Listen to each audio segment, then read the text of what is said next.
Nós estamos indo o Evangelho de Lucas trecho a trecho. A grande guerra de Jesus era contra a religião. Quando dentro de uma casa é trazido um paralítico num leito descido por uma corda, e os fariseus que ali estavam também questionam o fato de que Jesus não teria poder para curar. Quem é esse que pode curar pecados? E nós temos assistido o embate de Jesus com esses religiosos, quando eles questionavam a Jesus nas sinagogas, quando Jesus cura um leproso, porque o leproso, a religião o colocava para fora do convívio da sociedade. Quando Jesus cura um outro paralítico e para a religião, ou o pai, ou a mãe, ou ele pecou no ventre antes de nascer, para que nascesse daquela forma, havia um preconceito também social. E também assistimos o fato de Jesus ter jantado com publicanos e pecadores, depois de ter chamado Mateus, um publicano, para ser seu discípulo. Nós estamos assistindo esse combate dos religiosos com Jesus, sempre questionando sua autoridade, seu poder, se ele realmente é o Filho de Deus, com que autoridade ele faz as coisas que faz. E em todas estas narrativas que temos lido aqui no Evangelho de Lucas, que é uma carta dele ao seu amigo Teófilo, por isso chamamos a série Meu Caro Amigo, só temos visto Jesus fazer o bem. Nas sinagogas, na Galileia, em Nazaré, em Cafarnaum, suas palavras sempre abençoam as pessoas. Quando ele cura a sogra de Pedro, que teve febre, quando ele tira a lepra de um leproso, quando Jesus cura aquele paralítico, quando ele acolhe publicanos, pecadores e tem lugar na sua mesa para os excluídos, quando Jesus abre os seus braços para uma humanidade que está toda perdida sem exceção, e quando Jesus demonstra o seu amor e a sua graça, porque em toda a sua jornada não houve um evento em que Jesus tivesse demonstrado ódio, vingança, maus tratos, morte, mentira. Por que a religião batia tanto de frente com Jesus? O texto diz assim: então eles disseram a Jesus, os religiosos, os discípulos de João frequentemente jejuam e fazem orações, e os discípulos dos fariseus fazem o mesmo, mas os seus discípulos comem e bebem. Todo mundo jejua e os teus discípulos estão enchendo o pandu. E Jesus disse: será que vocês podem fazer com que os convidados para o casamento jejuem enquanto o noivo está com eles? No entanto, virão dias em que o noivo lhe será tirado, e então, naqueles dias, eles hão de jejuar. Também lhes contou uma parábola: ninguém tira um pedaço de uma roupa nova para colocar sobre roupa velha, pois se o fizer, rasgará a roupa nova, e além disso o remendo da roupa nova não combinará com a roupa velha. E ninguém põe vinho novo em odres velhos, porque se fizer isso, o vinho novo romperá os odres, o vinho se derramará e os odres se estragarão. Pelo contrário, o vinho novo deve ser posto em odres novos. E ninguém, tendo bebido vinho velho, prefere o novo, porque diz: o velho é excelente. Senhor, nos abençoa, fala ao nosso coração, edifica-nos pela Tua palavra. É o que nós te pedimos nessa manhã, em nome de Jesus. Amém. Vamos nos lembrar que este escrito de Lucas era um livro, um pergaminho, como uma carta um escrito para o seu amigo Teófilo, não sabemos como se conheceram, mas pelo nome, Teófilo, nome grego, Teófilo convertido, porque é o que diz o início do livro, com dúvidas sobre Jesus Cristo, sobre o seu reino. Obviamente, num mundo greco-romano, onde a religião judaica era também encontrada em todas as cidades deste reino, porque haviam judeus dispersos em todos os lugares, e os cristãos que pregavam a palavra que chegou até Teófilo também eram judeus. E se você ler as cartas de Paulo e as epístolas do Novo Testamento, todas elas em algum momento há um embate sobre fé judaica e fé cristã. Era um momento em que aquilo não havia se desligado completamente, uma coisa é cristão e outra coisa é judeu. E Teófilo, ainda tentando entender essa coisa, deve ter perguntado, ou por carta ou pessoalmente, a Lucas, e Lucas disse: relaxa, que eu vou fazer uma pesquisa bem acurada de tudo o que aconteceu e depois eu vou escrever tudo para você. É o que está escrito no primeiro capítulo de Lucas, é a abertura do livro de Lucas. Portanto, esses embates da religião com Jesus Cristo são importantes para que Teófilo monte na sua cabeça a real ideia do que significa reino de Deus, fé em Cristo, distinta da religião, daquilo que os judeus pregavam e, obviamente, de toda a corrupção que havia na religião junto com o Império Romano. O que é também bem evidente. Basta você ler, não precisa me ouvir pregar, basta você ler o escrito de Lucas. Há pessoas que não gostam desse tipo de pregação, mas eu digo a você, não ouça, mas leia, porque se a sua fé partir das Escrituras, está tudo ok. Mas enquanto a sua fé partir da interpretação de terceiros, sem que você tenha a oportunidade de olhar e investigar o texto, você está escravo. Você está escravo de quem quer manipular o teu pensamento. Aqui há um embate. Esse texto também a gente encontra nos outros evangelhos, em que os fariseus, os escribas do trecho anterior perguntam sobre o jejum. O jejum era uma prática, você encontra isso no Antigo Testamento. O dia do perdão, Levítico 23, Levítico 25, depois você pode pesquisar. O dia do Yom Kippur, o dia do perdão, todos deveriam estar contristados, arrependidos, fazendo uma autoanálise da sua vida, dos seus pecados, e era um dia de jejum nacional. E Deus havia estabelecido isso na lei, onde cada um dos judeus deveria ter aquele dia como um dia consagrado a Deus, para a sua purificação e para se lembrar do Senhor, o único Deus sobre toda a nação. Mas é também possível você encontrar nas páginas do Antigo Testamento, fora este dia, que era um dia específico para que todos jejuassem, quando alguém estivesse abatido, contristado, amargurado na sua alma, ele se contristava, rasgava as suas vestes e jejuava. Você vai encontrar isso. Você encontra isso, por exemplo, em Daniel, quando Daniel é preso com Sadraque, Mesaque e Abednego, eles preferem não comer as comidas que lhes eram trazidas.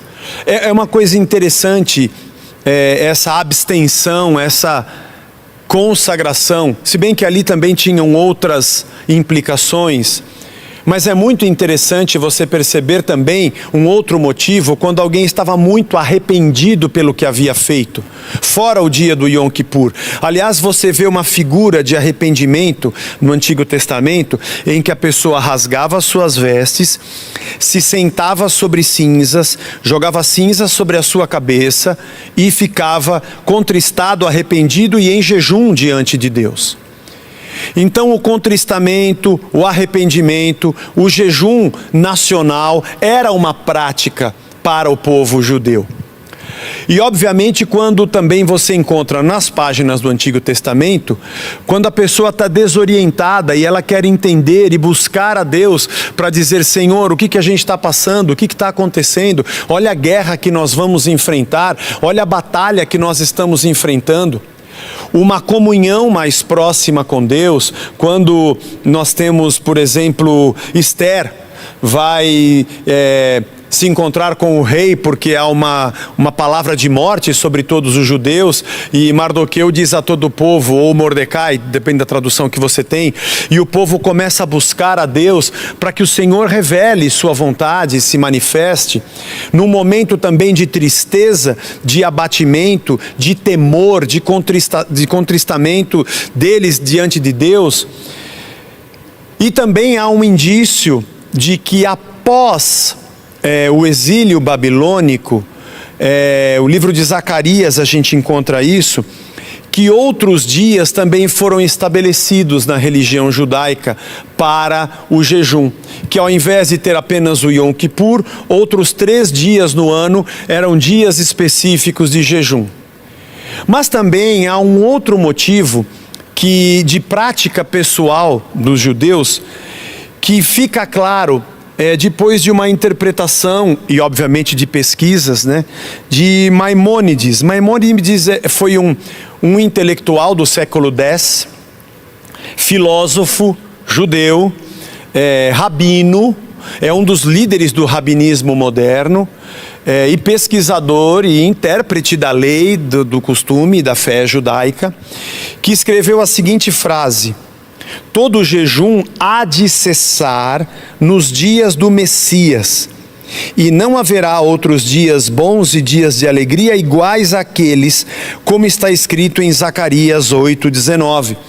Zacarias 8,19 diz: assim diz o Senhor dos Exércitos, o jejum do 4º mês, do 5º, do 7º e do 10º serão para a casa de Judá um dia de júbilo, alegria, festividades solenes, portanto, amem a verdade e a paz. Maimônides faz uma interpretação e nós começamos a compreender que no imaginário judeu, o fato do Messias não ter chegado era uma tristeza que não passava no coração, ainda mais neste momento de subjugo ao Império Romano.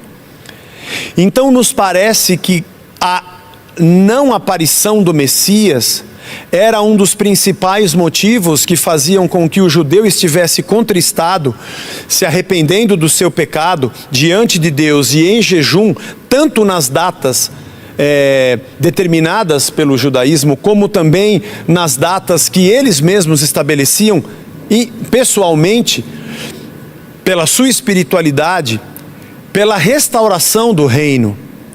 É exatamente por isso que Jesus, quando vem a esses homens, diz para eles que não, que os discípulos de Jesus não têm por que jejuar, porque para eles o perdão está presente, para eles a alegria está presente, para eles o Messias já chegou. E por isso Jesus disse: é como se fosse uma festa, está aqui o noivo e a noiva, a festa rolando, é dia de você fazer jejum. Quando o noivo for embora e acabar a festa, talvez vocês façam. Quando o noivo lhes for tirado, e Jesus dizia aqui a respeito de sua morte, ressurreição e retorno ao Pai, aí eles vão se contristar. Vão ter dias de angústia, vão ter dias de dúvida, vão ter momentos de contristamento e eles vão se ajoelhar e eles vão jejuar, porque o noivo não está com eles. Para vocês não. E talvez até os discípulos de João, eu li um comentarista dizendo que também provavelmente o motivo do jejum dos discípulos de João era o fato de João estar sendo perseguido por Herodes e depois preso. Aliás, ele teve sua cabeça cortada, na esperança de que João também pudesse ter sido o Messias, porque você encontra em outros textos a dúvida dos discípulos e até mesmo de João sobre Jesus Cristo ser o Messias. Mas o interessante é que os religiosos tentam pegar Jesus no pulo, porque eles dizem assim: os discípulos dos fariseus jejuam, está na lei, a gente jejua. Até os discípulos de João, você não é primo de João? Você não é o filho de Deus que João anunciou? Então por que os discípulos de João jejuam e você não? É como se Jesus dissesse: nem vocês entenderam que o Messias chegou, e talvez até os discípulos de João também ainda nesse momento não tenham compreendido, mas o noivo está aqui. Mas o mais interessante desta cena nem é a discussão sobre o jejum, porque hoje jejum virou moeda de troca para se ganhar bênção. Hoje jejum já virou outra coisa, que não é bíblica. Mas eu não vou discutir sobre o jejum nos dias de hoje, porque eu só falo do que está na Bíblia, então eu não vou falar daquilo que não está na Bíblia. A pessoa que faz o jejum não bíblico, que para de comer chocolate para ser promovido na empresa, para comprar um carro novo, ele fica de jejum durante o dia inteiro, enquanto ele está trabalhando e na verdade não está nem orando. É tipo greve de fome para Deus ter dó e me dar alguma coisa. Aí você pergunta para alguém que crê nisso, que ele vai achar nas páginas da Bíblia dele para te explicar essa, como é que se fala? Panaceia evangélica criada nos dias de hoje. Mas vamos ao texto, vamos ler só o que está escrito, vamos entender o que Jesus disse. Quando Jesus disse: o noivo já está aqui e a gente não jejua, ele está dizendo aos fariseus que aquilo que eles esperavam já chegou. A alegria que Maimônides interpretou no século X já estava lá no século I. E eles deveriam se alegrar com o reino, aquele reino que eles esperavam, de justiça, de amor, de paz, de alegria, já estava presente. Vocês não estão vendo? Meu Deus, vocês não viram na casa da sogra de Pedro? Mas vocês não viram a alegria das pessoas nas sinagogas quando eu prego? Vocês não viram a alegria daquele leproso que saiu pulando e teve agora a sua reinserção na sociedade? Vocês não perceberam o paralítico que não tinha como se locomover, agora ele tem como ir e vir? Vocês não perceberam que os pecadores e os perdidos, publicanos e pecadores, têm lugar na minha mesa? Vocês não entenderam que o reino já chegou e vocês ainda jejuam para que ele venha? Deixa eu fazer uma pergunta para vocês: de que adianta você ficar um dia sem comer se você odeia o pequenino, se você chuta o leproso, se você fica tendo dúvidas sobre o passado ou o pecado de quem é paralítico, se você é um cara preconceituoso contra os publicanos, contra as pessoas que são estrangeiras, contra aquele que você julga um pecador, porque você não se julga, só julga a eles?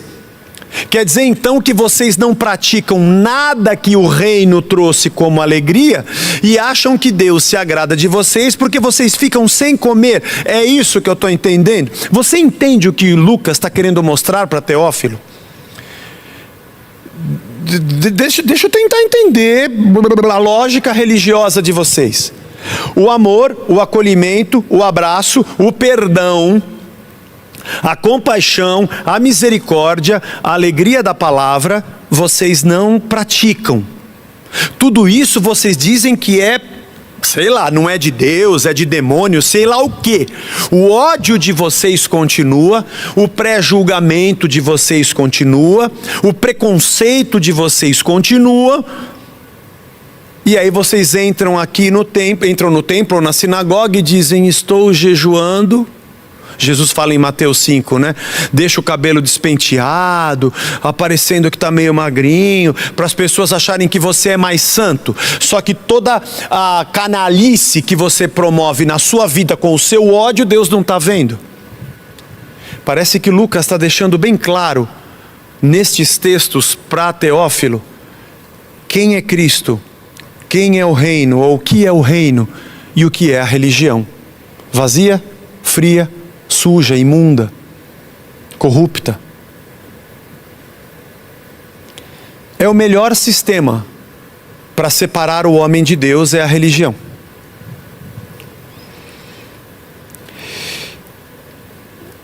E Jesus disse isso: vocês não podem. Já chegou o reino. É que ele afronta vocês, né? O reino que chegou incomoda vocês, né? O reino que chegou está dando coceira em vocês, né? Porque as interpretações que eu faço não vêm de vocês, né? E os sinais não trazem alegria para vocês, né? As pessoas são libertas dos domínios de vocês, né? O Evangelho liberta você das garras do visgo da religião. A religião odeia o Evangelho, porque o Evangelho liberta pessoas. A religião fala do Evangelho, mas não o pratica. A religião fala do nome de Jesus, mas não o teme. A religião usa versículos da Bíblia, mas produz a sua própria lógica de controle, domínio e opressão. Porque a casta religiosa dos sacerdotes e dos saduceus tinha interesses pessoais junto aos romanos. A única maneira do romano ver o povo judeu obedecendo às suas ordens era ter um interlocutor que acalmasse e apaziguasse a cidade de Jerusalém e toda a Judéia e todo o povo judeu, para que obedecessem em paz os romanos sem guerra e sem força. É por isso que Herodes demora 46 anos para restaurar o templo e ampliá-lo e tornar uma das maiores construções do mundo da época. E pessoas do mundo inteiro iam visitar o templo em Jerusalém. É por isso que Herodes anda de mão dada com os sacerdotes e os saduceus que controlam o comércio dentro do templo. É por isso que no dia a dia tinha o denário e a dracma, que era a moeda que circulava no império, a moeda grega e a moeda romana. Mas Roma permitia que dentro do templo o ciclo fosse a moeda. E assim, além deles fazerem o comércio das ofertas, eles faziam o câmbio da moeda, o ágil e o deságil. Por isso Jesus chutou as mesas dos cambistas. Porque o templo se transformou num comércio e num banco. E quem dizia para o povo: estamos abençoados, Herodes é amigo e César é bom? Era exatamente os principais sacerdotes. O sumo sacerdote, Anás era o sumo sacerdote. Ele era escolhido por César e por Herodes. Ele era sogro do Caifás, que aliás só podia ser sumo sacerdote quando o sumo sacerdote morresse e o seu filho assumiria. Era assim que dizia a lei desde lá do Arão. Mas agora não, você entende porque Lucas disse isso no 1º, 2º capítulo lá, nós já passamos por isso. Para o seu amigo Teófilo. Esses caras estão abraçados com César, para que o povo seja usado como gado e rebanho, e não se levante contra. César permitia que tivesse o sinédrio. Quando Jesus foi preso, foi o capitão do templo. O capitão do templo e o soldado. Como é que tinha capitão e soldado no templo? Roma permitia que o sinédrio tivesse, entre aspas, os seus guardas, o seu julgamento particular, aonde devia rolar toda a corrupção possível. Porque para soltar Barrabás e prender a Cristo, você precisa entender que a lógica da operação dos dominadores do mundo, que oprimem o povo, a lógica política de se locupletar da sua posição para beneficiar a si mesmo, mantendo o povo escravo, precisa de um interlocutor religioso que tem uma ascensão mística de controle para que isso aconteça com os mais fracos. Mas eu não estou falando dos nossos dias, eu estou falando dos dias de Jesus. Qualquer semelhança é mera coincidência. Se você não entende, leia você. Leia sem filtros. Leia em várias versões. Leia o capítulo 2 e 3 de Lucas com muita calma. Leia todos os evangelhos. Leia o que disse Paulo, leia o que disse Pedro, leia o que disse João na sua primeira epístola. Por isso Jesus propõe 3 parábolas aqui. A primeira, ele disse: ninguém tira um remendo de um tecido novo para colocar numa roupa velha. Primeira coisa que ele está dizendo: a roupa está velha e furada. A religião de vocês já passou. Ela está velha, rasgada e furada. Tem algo novo chegando. Se você ler esse mesmo texto em Mateus 9 e em Marcos 2, você vê detalhes não diferentes, mas uma explicação que eles colocam, porque aqui Lucas diz assim: não dá para fazer um furo numa roupa nova, não tem cabimento, ela é uma roupa nova.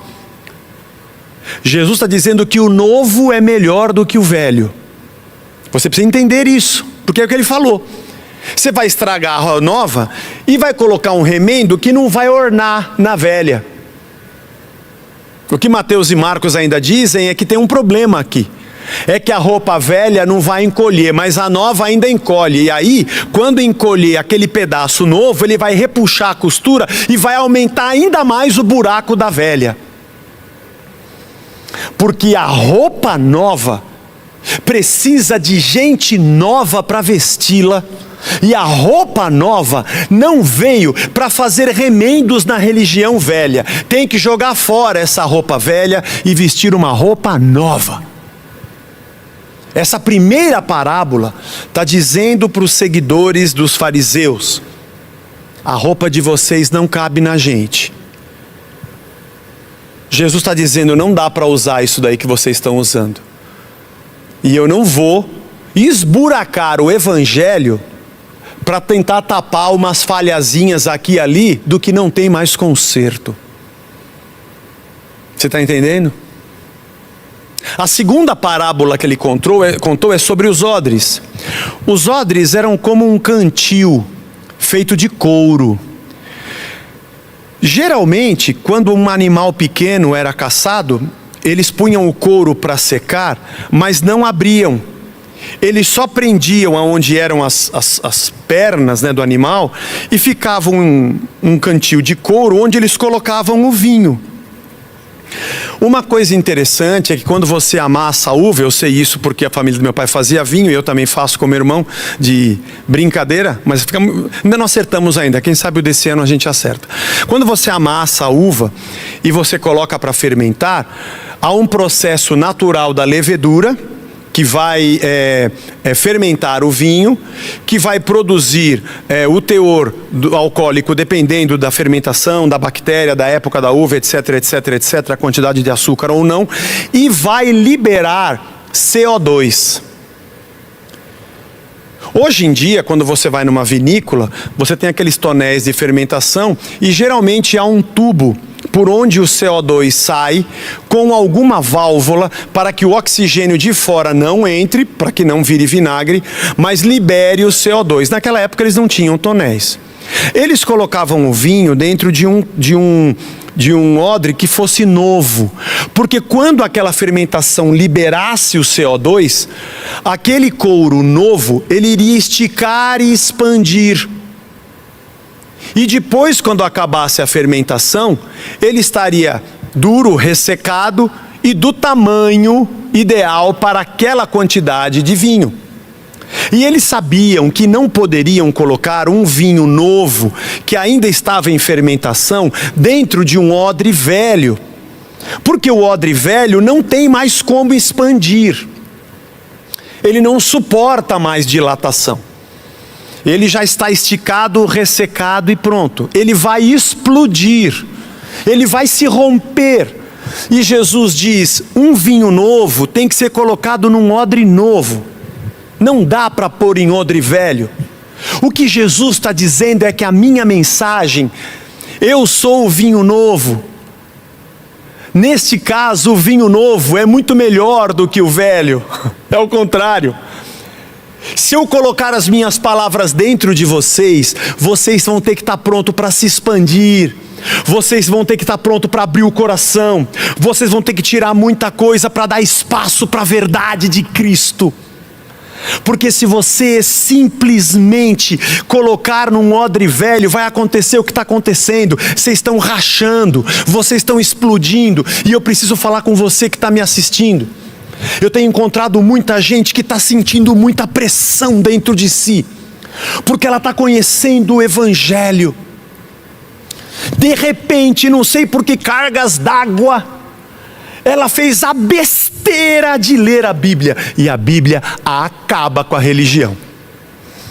Ela fez a besteira de ler os evangelhos. Ela caiu nessa doideira de ler os escritos de Paulo. E aí ela olhou para a religião que ela estava e falou assim, tem alguma coisa errada aqui. Aí ela ficou louca. Ela começou a ouvir os pastores proibidos. E ela começou a falar, não, eu preciso de Cristo, eu estou sem Jesus, eu estou aqui, isso aqui é só religião, isso aqui é só vento, não tem nada. Outros estão com medo, tem gente com medo. O que está acontecendo? Acho que Deus não está comigo, Deus está, não está. Se você está passando por isso, é porque tem um vinho novo fermentando dentro de você. Se você resistir a isso, você vai explodir. Porque o vinho de Cristo explode a religião, de dentro para fora. Mas se você estiver sentindo isso, isso é um excelente sinal. É um excelente sinal de que você está ouvindo o Evangelho. Quer um conselho? Seja um odre novo. Expande aí a sua cabeça. Dilata aí o seu coração. Deixa as coisas de Cristo entrarem e você vai sentir a alegria completa. Porque a terceira parábola que ele diz no último versículo, ele diz assim, e ninguém, tendo bebido o vinho velho, prefere o novo, porque diz, o velho é excelente. Ele está dizendo isso para os religiosos, dizendo, ninguém quer o vinho novo, né? Eles querem o velho, que já está fermentado, né? Já está docinho, pouco, não tão ácido. Não é verdade? É o que vocês estão fazendo. Vocês não querem receber o que é novo. O que é novo incomoda vocês.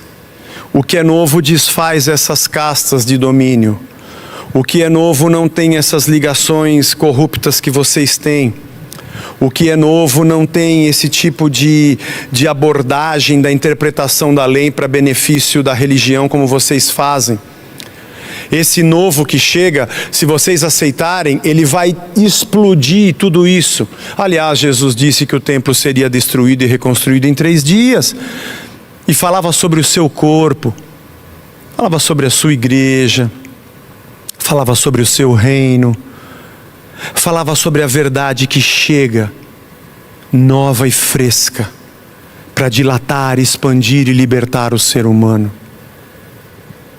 O Evangelho de Jesus Cristo não é uma tábua de práticas, de regras externas, para que eu fique fazendo jejuns e cumprindo a lei, mas por dentro seja um odioso que coloco para fora meretrizes, publicanos, pecadores, paralíticos, sogra de Pedro, os pobres que estavam lá na Galileia, dos gentios, aliás, né? Os leprosos. Não. não é uma religião como um escrito externo, onde eu cumpro mandamentos, mas internamente continuo vivendo uma vida como se Deus não existisse. O Evangelho não é uma religião. O Evangelho é uma reconfiguração da humanidade. Aliás, o Evangelho é morte para um novo nascimento.